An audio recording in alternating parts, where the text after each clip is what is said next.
5 ways to boost your self-esteem today. 8. Use positive affirmations in the right way. Positive affirmations are a method of practicing, you are what you think. The idea is you fill your mind with positive thoughts until you start to believe them.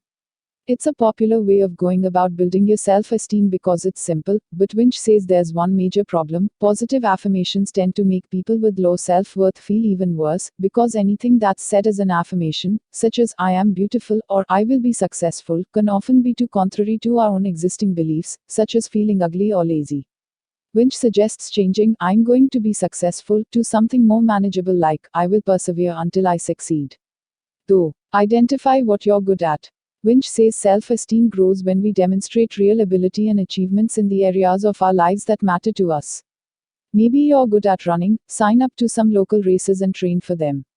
Keen on cooking, throw more dinner parties. The key, he says, is to figure out your core skills and talents and find opportunities, and even careers, that emphasize them. Teen, learn how to accept compliments. When we feel bad about ourselves, it's hard for anyone else to drag us out of the truth.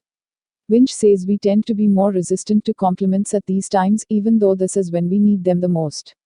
He says instead of shrugging off compliments as lies, you should set yourself the goal of tolerating compliments when you receive them. Even if you feel uncomfortable, and you probably will, it'll be worth it in the long run. The best way to stop yourself batting compliments away, he says, is to prepare set responses to certain things, and force yourself to use them until it's automatic. These responses could be simply things like thank you or how kind of you to say.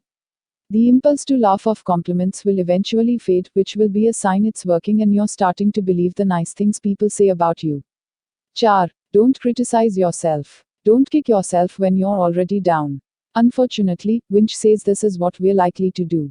When our self-esteem is low, we tend to damage it even further by being self-critical. Winch says we should combat this with self-compassion. When you feel your inner self starting to criticize, ask yourself whether you'd say these things to a close friend. Probably not, right? As a rule, we tend to be much more compassionate to friends than we are to ourselves, so think twice next time you start telling yourself all the things you do wrong.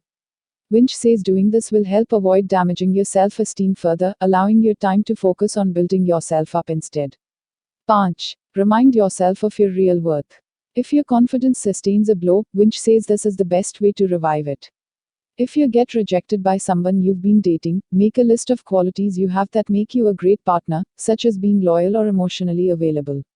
If you didn't get the promotion you were after at work, jot down everything that makes you a valuable employee, such as being reliable or being dedicated. Write a brief paragraph or two about why the quality is important and why other people would appreciate it. Winch says to do this exercise every day for a week or whenever you feel you need a pick-me-up. Building up self-esteem isn't easy, and it requires a bit of work, but Winch says the return is invaluable if you do it correctly. You'll find yourself developing healthier emotional habits, and you'll bounce back easier when you suffer knocks in the future.